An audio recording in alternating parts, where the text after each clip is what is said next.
مدینے میں. حضرت ابو بکر صدیق روز رات کو جا کے اس کے گھر کا کام کاج کر کے آتے. کام بتاؤں کیا تھا اس کا؟ جاگ رہے ہیں آپ لوگ؟ اس زمانے میں نا لوگ باتھ روم گھر میں بنا لیتے تھے. شاید پرانے لوگوں نے دیکھے ہوں, وہ اس کے اندر ہی پیشاب پخانہ رہتا تھا. وہ آتے تھے ملازم تو وہ اٹھا کے باہر پھینکا کرتے تھے.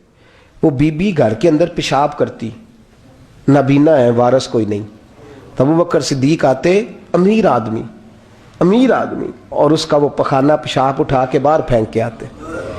پھر اس کے گھڑے میں پانی بھر کے لاتے, پھر اس کے گھر میں جھاڑو دیتے, پھر اس بوڑھی عورت کو کھانا کھلاتے, پھر اس کو خرچہ دیتے, پھر اس کو کہتے کہ فلاں آدمی کی تیرے پڑوسی کی میں نے ڈیوٹی لگا دی ہے, ضرورت ہو تو اس کو کہہ دینا. بڑے زمانہ خدمت کی. ایک دن حضرت عمر فاروق اس بی بی کے دروازے پہ چلے گئے, دستک دی. اس نے کہا کون ہے دروازے؟ کہا میں عمر فاروق ہوں, عمر بن خطاب ہوں. پتہ چلا ہے آپ لوارث ہیں, میرا دل کرتا ہے میں آپ کے گھر کا کام کاج کر دیا کروں. تو بی بی کہنے لگی نہیں, ایک بندہ آتا ہے کئی سالوں سے وہ کر رہا ہے, مجھے وہی ٹھیک ہے. ایک آتا ہے بڑے سالوں سے کام کرتا ہے, وہی ٹھیک ہے. تو حضرت عمر کہنے لگے میں نے بھی کام ہی کرنا ہے, کچھ اس سے کرا لیں, کچھ مجھے موقع دے دے نیکی کا. کہنے لگی نہیں وہی ٹھیک ہے. تو فرمانے لگے میرے اندر کیا نقص نظر آیا ہے؟ اماں جی مجھے بھی ٹائم دیں. تو بی بی کہنے لگی نہیں وہی صحیح ہے. حضرت عمر جذباتی آدمی تھے, جلالی آدمی تھے, کہنے لگے میں نے کہا نہیں مجھے بتاؤ میں کیوں نہیں کر سکتا. تو بوڑھی اماں کہنے لگی تجھ میں اور اس میں فرق ہی بڑا ہے. کہا وہ کیوں؟ کہنے لگے اتنے سال ہو گئے اسے آتے ہوئے, اتنے سال. تو پہلے دن آیا ہے اور آتے کہہ رہا ہے میں عمر بن خطاب ہوں, اپنا نام بتا رہا ہے. سالوں ہو گئے, میں روز پوچھتی ہوں تیرا نام کیا ہے, وہ بتاتا ہی نہیں. وہ کہتا ہے اماں میں کام صحیح کرتا ہوں, تو نام کو چھوڑو, نام بتا کے کیا کرنا ہے. فرمایا یہ تھوڑا فرق ہے, اس نے اتنے سالوں میں نام نہیں بتایا اور تو پہلے دن ہی آگے کہہ رہا عمر بن خطاب ہوں. تو ابا جی کا بھی نام بتا رہا ہے, میں نے نہیں کام کرانا, مجھے وہی صحیح ہے. نام نہیں بتاتا, نوکری پوری کر جاتا ہے. حضرت سیدنا عمر فاروق فرماتے ہیں میں تہجد کے وقت جھاڑیوں میں چھپ کے بیٹھ گیا. کہتے مسجد نبی سے وہ شخص نکلا, چہرے پہ نقاب, پیروں سے ننگا, اور میں نے اس شخص کو خرامہ اس بوڑھی عورت کے گھر کے قریب جاتے دیکھا. تو پیچھے سے جا کے میں نے کہا او مسافر چہرہ تو دکھا. تو کہتے ہیں چہرہ اٹھایا تو ابو بکر صدیق تھے, صدیق اکبر تھے. حضرت عمر فاروق فرماتے ہیں میں نے کہا تو جوتی کو اتار کے آتا ہے؟ تو کہنے لگے جوتی سے جب چلتا ہوں تو پیروں میں آواز پیدا ہوتی ہے, جوتے کی وجہ سے.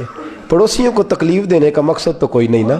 اور فرمایا جب جوتوں سے آواز پیدا ہوگی تو گلی محلے والے پوچھیں گے ابو بکر کدھر جا رہا ہے, تو میں نیکی کسی کو بتانا نہیں چاہتا.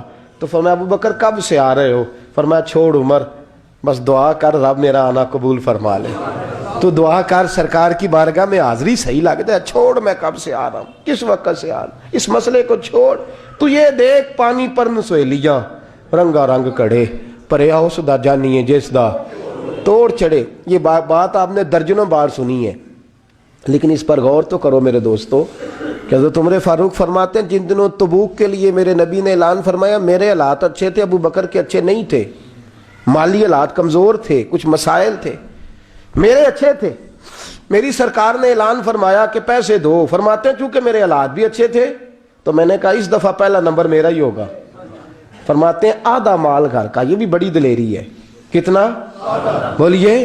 اتنے تو اسی ابے نو نہیں دس دے ساڑھے کو پیسے کنے نے, کہتے ابا جی مانگنا لین, والد صاحب کو نہیں بتاتے, ہماری جیب بکھری ہوتی ہے, ایسے ہی نانا کو مانگی نہ لے.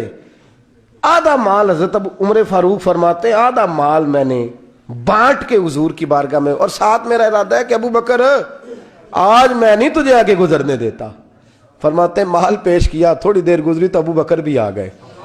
اور منظر کیا ہے؟ کہتے ہیں انہوں نے قمیض پہنی ہوئی ہے بوریے کی, سر پہ ٹوپی کوئی نہیں, پیروں میں جوتا کوئی نہیں, سر میں ٹوپی کوئی نہیں, پیروں میں جوتا کوئی نہیں. کہتے ہیں ابو بکر صدیق آئے, سب کا مال آیا, مصطفیٰ کی بھی اتنی توجہ نہیں تھی, پر جب ابو بکر آئے تو میں نے مصطفیٰ کریم کے انداز بھی بدلے ہوئے دیکھے, اس شخص کے آنے پر بدلے ہوئے دیکھے. فرماتے ہیں میرے رسول پاک کے سامنے ہر چیز ابو بکر نے قدموں میں ڈھیر کر دی, اور ڈھیر کر کے نا چیزیں رکھ کے تو فٹافٹ پچھلی سائڈ پہ, کسی کو پتہ نہ چل جائے, پچھلی سائڈ پہ حضور کے. تو حضور نے فرمایا ابو بکر سامنے آنا, گھر کیا چھوڑ کے آیا ہے, گھر کیا. بابا بولے شاہ صاحب کہتے ہیں عشق تیاگ دو ایک برابر, پر عشق دا سیک ودھیرا